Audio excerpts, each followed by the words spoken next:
What's up, Internet? My name is Brian Ceely, and I'm excited to share with you my song using the sample provided by Andrew Huang for the February 2025 4 Producers Challenge. In this video, I'm going to show you how I took a sample that sounded like this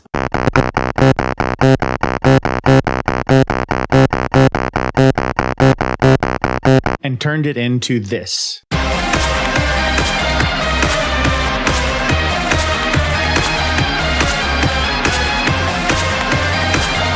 Everything you heard in that, minus the guitar, was made using the sample provided. For those who don't know, Andrew will challenge other producers and composers to take a song or a sample and flip it into something else. For this challenge, he took a sample from a piece of hardware called Circuit Bent and challenged us to make something out of it. If you haven't heard it before, here's the full sample.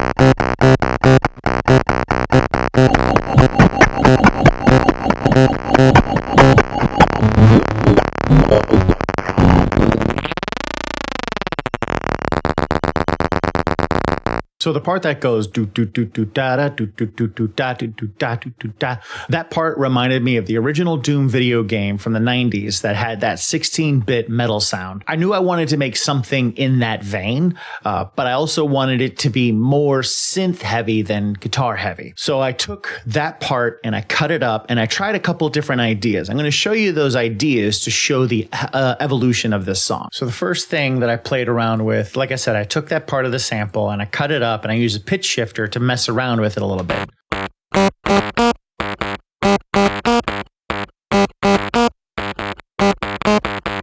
And I liked that, and that idea eventually became the bridge, or sorry, the breakdown, which sounded like this.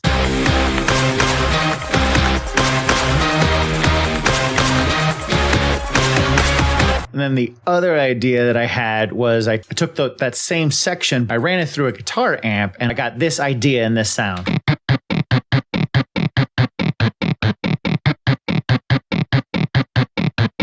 And that idea then became the main ostinato that you hear play throughout the majority of the song.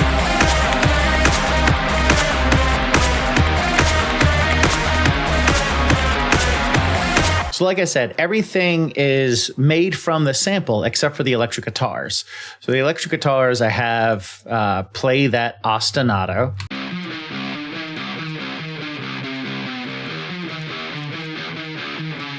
And the other guitar is playing chords underneath.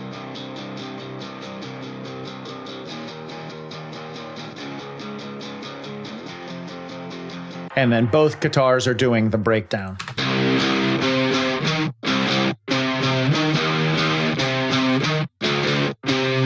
So I knew I wanted to layer the guitars with synths. And like I said, I wanted everything to come from that original sample.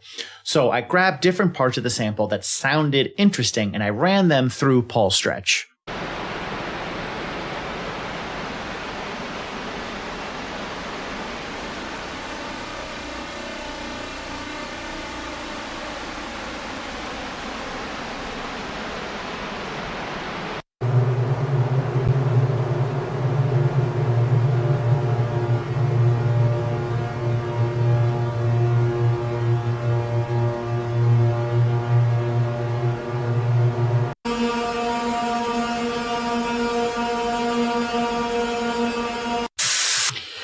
So this white noise was actually made taking this part of the sample here and running it in here.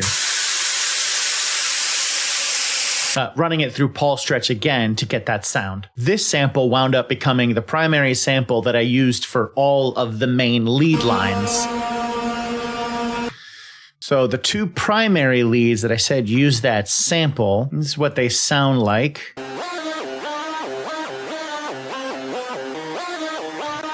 And then I use the mix box with some distortion and some filtering to make it a little bit fatter, make it sound more like a festival synth.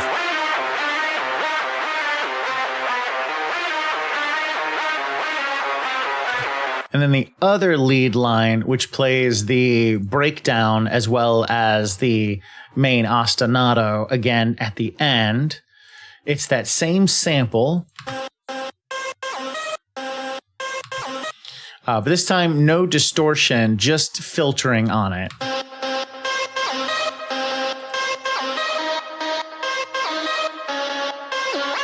And then that breathy sample, I liked it because as I played around with it and did some filtering on it, it sounded like a really interesting riser.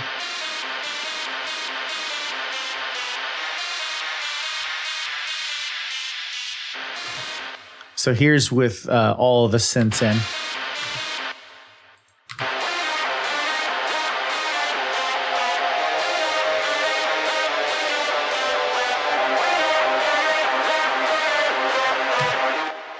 So then you'll notice coming into the main section, I have the breathy one and the one that's based off of that. So where the sample goes, and I stretched that out and it became this sample here.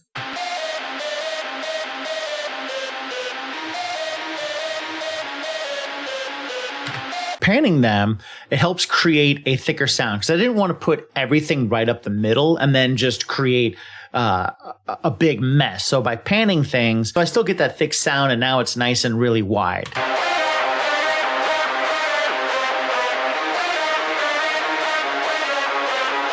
Here, that pad, again, it's that main synth. Just a lot of filtering on it. And this filter is on an envelope, an oscillating envelope that, as you can see, is moving the frequency around. This helps to give it some movement and keep it from being boring because it's just playing chords over and over again.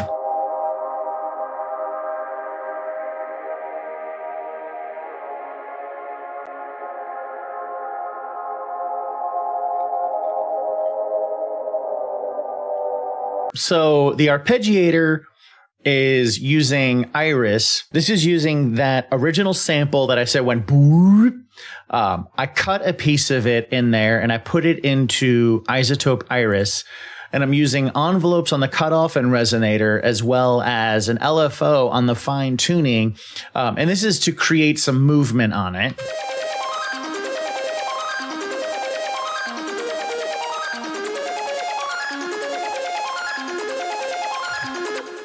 And the mix box is just adding some distortion and some other stuff. And then the filtering is on an envelope as well to create some movement.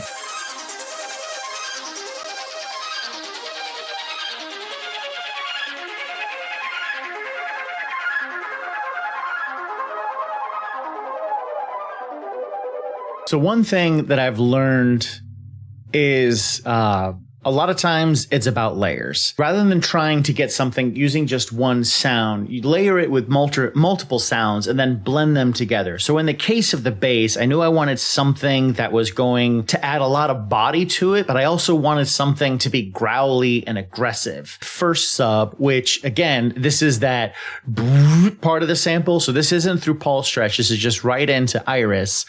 And I have the cutoff and the resonance on there, but they're playing backwards than what they were playing on the arpeggiator.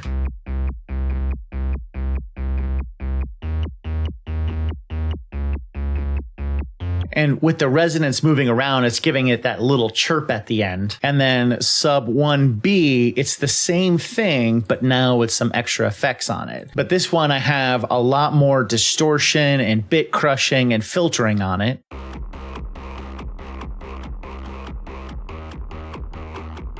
And then using some bass booster. And sub 2 is just a different sample. Again, going back to that Doom 16-bit metal sound, and then adding, again, a bass booster on it. So when you hear the sub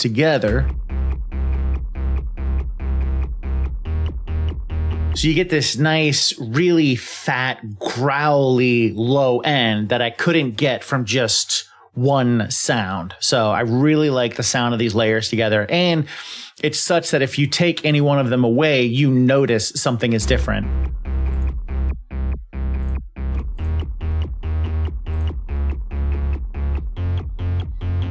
And then you hear it with all of the music in.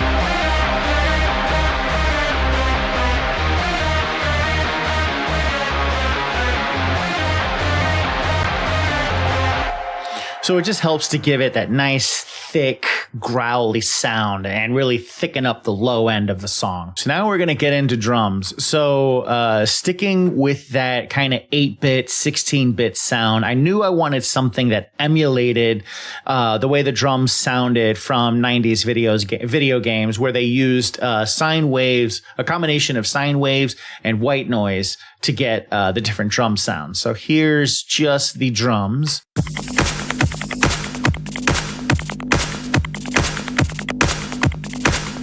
So the first kick, it's the sample, just the original sample itself. Nothing's being done to it. You can hear what it sounds like.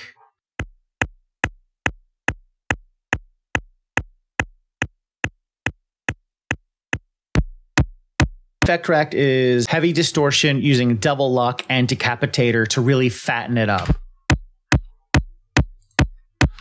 And the Pro Q, what you'll hear is that when it comes in, it gives it this hollow thump sound that makes it a bit punchier.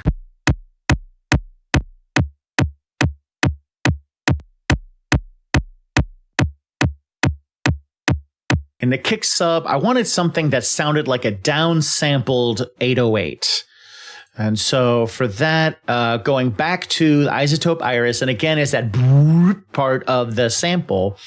The cutoff and filter, again, using envelopes on them, but the cutoff is higher on this, and it's going to create a little bit of that movement to it.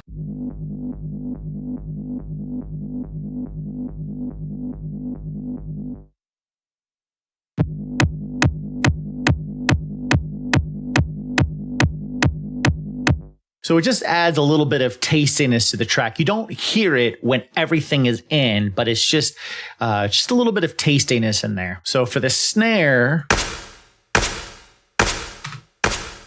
the main processing is happening on the snare channel itself with effect rack, clipper, and plate.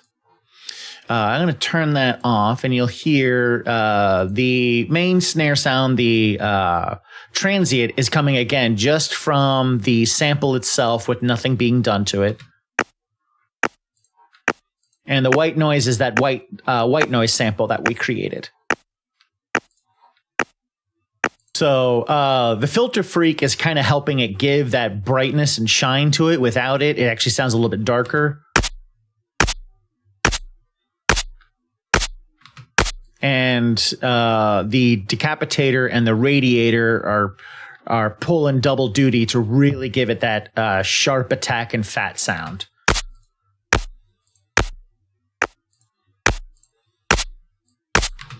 Then the clipper and the plate are giving it a more of a tail and help it poke out in the mix.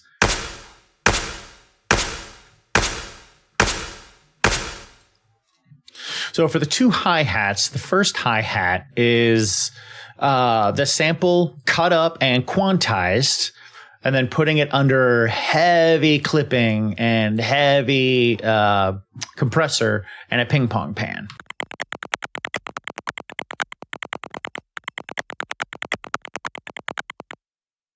And then same thing, that white noise sample that we created. A little bit of compression, some EQ, and then again a ping pong pan.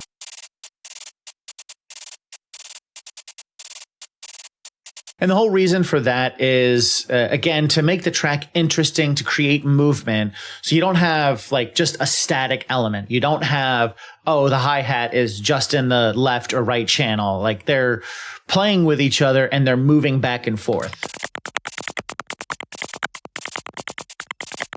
It creates interesting textures in the track, and it keeps the track from being boring. And lastly, the cymbal is just that white noise sample with an envelope on it, EQ for shaping, and some compression, mainly for volume. And this is an example where sometimes sound design can be a whole bunch of plugins mangling the sound and doing crazy things. And sometimes sound design is just an envelope and some little bit of EQ and some light compression. You know, just like cooking. Sometimes you need an explosion of flavor, and sometimes just a little bit of salt and pepper is all that you need. The only thing left to talk about is just some of these elements down here that I pulled straight from the sample. So this here is just towards the end of the sample. I cut it up and spliced it together. And then down here, I created a section. It's just a little transition piece. It's just, again, some extra texture added in there just to create some interesting sounds. This is the sample played backwards, or part of the sample played backwards because it speeds up and it raises in pitch. And this is just adding a little extra flutter in there. And it's going to look crazy. It's just a whole bunch of EQs all doing the same thing because this is kind of replicating the disperser. So if I turn these off, so they're adding just a little bit of that kind of low mid-range thump. That's it for my breakdown. I hope you enjoyed it, and I hope you found some value in it. If you want to hear more of my music, you can find me on all the streaming platforms under Brian Ceely. I enjoyed the challenge a lot, and I appreciate Andrew Huang for opening it up to the public again. Whether I'm picked or not, I can't wait to hear what other people did with the sample. Best of luck to everyone who entered. I now leave you with my own track. Enjoy, and thanks for watching.